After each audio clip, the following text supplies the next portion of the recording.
We're speaking to Agilan Thani. His nickname is Alligator. Is it Agilan Alligator Thani? He's an Yes. MMA fighter. So thank you so much, Agilan, for joining us this morning on the Light Breakfast. How long have you been a professional MMA fighter? Well, now it's 25 this year. So I started competing at 19, so it's about 6 years. Wow, very young. Yeah. Is there Amateur a, 1 year, and then 7 years of competition. but is there a minimum age? Like you can't join MMA if you're too young? Well, in Malaysia, when I first wanted to fight, they say 18 was the age limit. Yeah. Okay. So you were 19 at that time when you started. As a pro, 19. As an amateur, 18. I see. How did you get your nickname, Alligator? Some random guy just gave it to me. I'm not sure if you guys know Jihin Rajwan. No. Not She's really, a no. female MMA fighter in one as well. Okay. Her coach runs like a local show in Malaysia, like a local competition show. And then I fought in that show as my first fight, and he's like, "Oh, just give this guy a fancy name so we can promote our guy." And why Alligator? And you agreed to it. No, because the guy's name was Raging Bull. So they were like trying to make, Raging Bull versus the alligator. Ah, 'Cause Raging Bull. there was a play on your name Yeah. anyway, right? Yeah. Now tell us about your childhood. I mean, have you always wanted to be a fighter or an MMA fighter? No, I wanted to be a musician. Ah, What happened then? I mean, like, do you still have those, like, Yeah, I still play rocker? the guitar and everything, but how do I say? My dad was like music has no future, this and that. So I was like, maybe I should try something else. And then when I joined the gym, I found more love for fighting than playing music. what does your dad think about you being a professional MMA fighter now? There's no Would he, future. would he Nah, rather you same. be a musician? Same. No, he's the same. What did he say? He's the same. He's like, oh, there's no future in this. But he knows what you're doing now, though, right? He's a bit supportive now, but every time he gets a chance to talk sense into me, he will be like, "Oh, you should find a computer job so you can make savings." And so I'm like, "I'm too dumb for that." A computer job, a job that Uh, requires you to use a computer is a good job, is it? Yeah, my dad thinks all Indians should like use computers to work. You know what I mean? Now, we read that as a child, you were actually bullied. Tell us about Yes. that. Well, verbally abused a lot, and then physically abused every now and then. Not often though. Maybe in a year one time. what do you In a mean by month physical one. abuse, though? Like people beat me up. Seriously Once in a beat while. you up? But Yeah, why? people beat me up. Oh well, sometimes I stand back and then they fight back. You know. Mm. So But that's were when you, I learned that you're not supposed to stand back up to bullies, so you don't get beat up. but why? I mean, what made you a target? How do I say? I was big, very big, like 140 kilos, 139 at my maximum. Okay. So I wanted to like join the boys and just play around with them. But you know, sometimes some words can make a little trigger here and there, and people can just get mad at you. You know, so it Okay. happens sometimes. Okay. So how did you stand up to the bullies when you were a child? Like, did you fight back or? Nah, I learned that fighting back is what triggers the thing to get even worse. So slowly, I don't fight back. But when did it I stop, just though? ignore. Well, it stopped when I stopped schooling, probably. But when I was 16 years old, 17 years old, there's no more like people trying to beat me up anymore. There was like more verbal abuse. Every now and then I get an argument with my friend and he starts calling me names and start calling my dad names and stuff like that. Mm. So did that make you feel like you had low self-esteem and didn't feel confident about yourself? Well, you can say that. I probably was a little bit less confident about myself when I was younger. I don't think so. It's because of the bullies. I think it's because I'm not sure what I'm doing, you know, so I always never felt confident about myself. And then that's why you took up martial arts, is it? Yes. Not only because of that, because I saw a Chinese movie which was like so cool. The guy was A doing kung like fu movie, is it? not kung fu, it was like, you know, the actor who acted in Yip Man, Yeah, yeah, Yeah, yeah. yeah. Donnie Donnie Yen. Yen. Uh-huh. Yeah, so he had a movie called SPL, called Sharp Flashpoint. Yeah, Flashpoint. In that movie, at the last scene, he will fight with this bad guy and he will be doing like some jujitsu stuff, you know, and I got interested in jujitsu. So I went and find out, research what is jujitsu, and I went and learned jujitsu. How old were you then when you learned jiu-jitsu? 16 years old. Okay. And how And did that change your perception of oh, it life? didn't change Yeah. much because at first I was still like getting beat up there too, you know, and then slowly I was feeling comfortable doing it. And then I started to go to a better gym and train for full time. And at that time, were you still over 100 kilos? Yeah, I was about 122 kilos when I left SPM, Yeah. like I remember after the SPM. Okay. I remember the last time I saw you in Astro, you you are now well built and slim. Yeah. How long did it take you to lose all the weight? So, so I started training 16, 17, 18 years old. The whole year I was losing weight. Mm. Like I was losing from 122 to 109, from 109 to 105, 105 to 90 something, and then from 90 something to 85. And then at the end of the year, I was fighting at 77 kilos. Whoa. In within 1 year. Yeah, 1.5 year around there. What was it that helped you do that? I mean, obviously the training and Definitely. is very intense, but mentally, I mean, from the point when you were young until maybe you were 16, 17, what was it that changed your mindset on how your body, how you should train your body? Well, it wasn't about me changing my body. I really didn't care about my body when I was young. I was like, oh, I'm just fat. I was like fat fit, you know. I was fat, but I was still being able to run. Like I would go and train. I was still in shape. I wasn't gassing out or anything, you know. So I Mm. was happy with that. But when I joined the gym and I started working, and then the boss was like, oh, if you want to work in the gym, you got to be in shape. But I'm a cleaner. I told him, he's like, yes, cleaners got to be in shape too. And I was like, yeah, whatever. I started losing weight. So you started working at the gym first, not Yes. to train as an MMA fighter. No, I asked the job because I wanted to train there. So the boss offered me a job. But once he offered me the job, he said, if you want to be here for a long time and you want to work, you have to lose weight. So did that mean a free gym membership for you right there?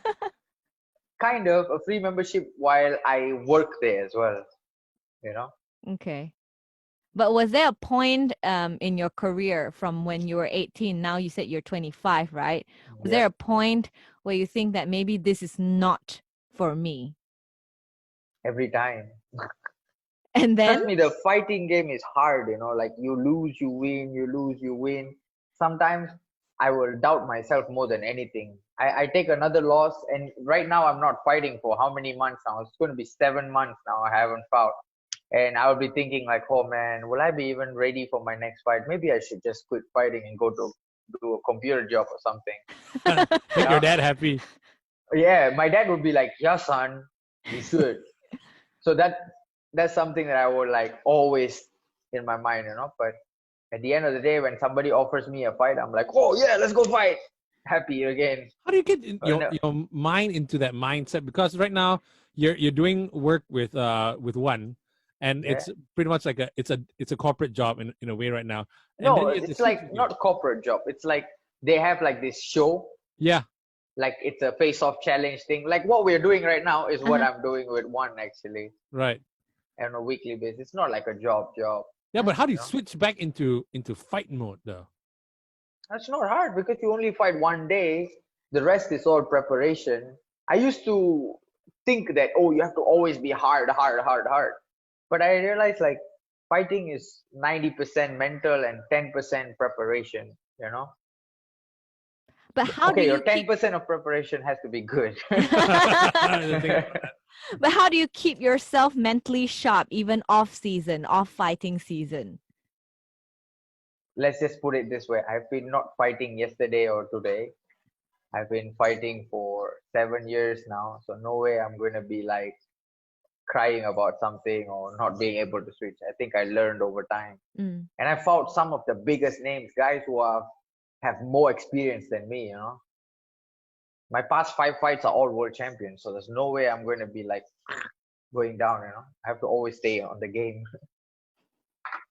Were you affected by this whole MCO pandemic? Were you still working out at home? Yeah, I still work out at home. Well, I have a gym. I can show you guys. Yes. You can see I have a bike, treadmill, and I have a mat and bags in my living room. And there's my dog there and my fiance.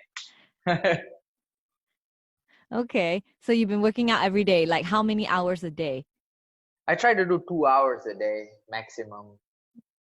Okay. The minimum will be 45 minutes. How did Nothing that more change than though? that. I mean, before MCO and then during MCO, were you training even more? And then after that MCO, did it affect you mentally as well? Like, man. I Yeah, don't know. definitely MCO affect me mentally. I'm not gonna lie, but yeah, it affected me mentally like quite badly. Like there was days I was being upset for no reason.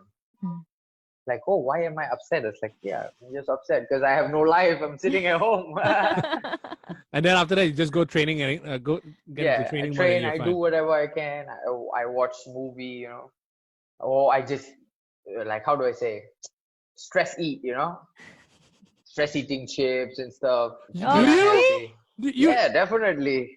I don't Don't drink, you- I don't smoke, so probably the worst thing that I ever do is probably stress eat.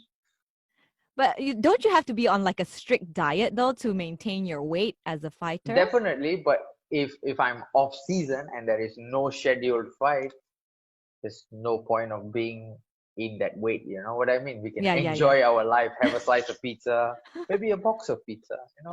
Yeah. Just saying. right. So that's me right now. For the past 43 years, I've been in that mode. Off season mode. I'm in off-season mode all the time, right? Now, what do you generally do to prepare yourself before a fight? How intense must your Whoa. physical training be and your mental toughness be? The mental aspect is probably learning how to control and be patient with the process that I'm doing. And then when the time comes, it will switch naturally. But the physical aspect is the most hardest one because I used to do like 4 weeks, 5 week camps, but now my camps are like 18 weeks to 12 weeks. So it's a very long camp. Like right now, I'm like in a pre-camp, even though I don't have any fight scheduled. I'm like lifting weights, doing cardio, and then drilling techniques. Like every day there's training. So when camp comes, it's going to be harder. And when What does camp mean? yeah, Training camp. So when you have a fight, you prepare for it. You have to have a little bit more intensity in that training camp. do you do it Because if together you go with other? intense every day, then you're going to burn out. Right. Do you do it on your own, or do you do it with other teammates and stuff? Right now, I'm by myself. I have my coach guiding me through things. And when I drill with a partner. But right now, MCO, you can't even touch a partner. So mainly the punching bag and just some dummy on the floor. We just do something, That's actually coming to think of that. Like, how do you prepare for a fight without touching someone? Because yours is full contact Yeah. sport, and then you can't train for that. And then when it happens again, when things are back to normal, how do you think you're gonna adjust to that? I'm pretty sure the company that I fight for will give me sufficient time to prepare because they are monitoring the situation in every country as well. Hmm. I'm pretty sure they will only give us a fight after they allow full contact sports and a 6 weeks preparation time. Then I see. probably I will only fight in like September or November. And that one also, we are not sure how long this RMCO is going to be. Right. Do you feel like this is so uncertain right now that that you might sort of change your career path at this point? what am I going to do? Computer job? But I guess, do you have a backup plan No. if this I doesn't have work a out? good friend who told me this. Yeah. There is no plan B. He fights in 1-2. His name is F Thing. Yeah. It's He F always still told here. me. But I thought No, F F's in New Zealand. New Zealand, right? Yeah. So he told you that there's no plan B if There's you're no plan in B. this career. Yes, no plan. No, for me, there's no plan B. For him, there's no plan B. Interesting. But what keeps you motivated though to still push yourself through this career when, I mean, not only does it give you physical bruises, it's very hard on you mentally, and you know, at this point you don't even know whether you can go back to fight until next year maybe. Yeah, so that's a challenge right there. So I have to stay strong to see if I can get back into the cage. So that's my challenge now. Now you I mentioned have that you to fought wait. 5 world champions already, right? And obviously those were learning experiences. Those are great for you. Do you have targets of who else you want to fight? And knowing what you've done in the past 5 world champion fights, what did you learn from those? Well, I learn a lot of things. As from the fighting point of view, I know I have to be a little bit more patient. Have to know a little bit more how to pace myself in the fight and use every aspect of the sports to win a fight instead of just using one specific martial arts and stuff like that. But other than that, the most important thing that I have to learn is to get there, I have to look at all these guys. How old are they? They're like 30, 29. So it takes a longer time for you to become a world champion. Do you research your opponents before you fight them? Definitely. I research everybody. How do you do research? Like watch how they fight, look at their strategy? Yes, I watch how they fight. Let's say if I'm going to fight the person, I'll watch how he fights. If I want to learn about his career path, and then I'll watch what he did in his career, where he made the transition, at what weight class he was fighting when he was young, at older age, what weight class he was fighting, how many losses he had, why did he lose the fight, you know. It's a very good read to understand other athletes as well. Does it not stress you out more knowing that, like, if he has a, what do you call it, the winning ratio or something like that, right? Yeah, definitely it stress people out. Yeah. Like, oh shit, he has more winnings than me. And then the worst part is like when you go down and you look at the stats, like pre-stats before the fight, they already vote for the guy to win more against you. And I'll be like, oh, for sure, I'm going to lose now. Like, Yeah, but how do you bounce yourself back out of that and still well, go in with 100%, you know? most of the time I go in with that mindset of like, okay, even if I die today, I have to push myself to not give up in this fight. So that's all I will do. I Are keep you that in my mind and go Oh there. my God. Did you just say that even if I die today, are you prepared to like die in the cage? I have to. Huh? It's like I don't want to lie, but I've got a lot of injuries throughout fighting, so it's not going to be easy. I have to understand that for sure injuries will happen, everything will happen. Yeah, I mean, it's not like you're in synchronized swimming. I mean, like Yeah. MMA fighting. So, Yeah, like, but I mean, as a parent, you know, if my son were to come up to me and tell me that I want to be an MMA fighter, that will be the first thing that I'm worried of. Like, what if you get injured and all that? And you said you've had so many injuries. What kind of injuries have you had? And did you require surgery, Yeah, I had hospitalization? 3 surgeries, couple of times hospitalization, definitely. like what? Like, what was it? I have back surgery, I have knee surgery, shoulder surgery, couple of times. So what is it, like a collection? You're trying to go and get all like different kinds of parts of your body to. Doing my best.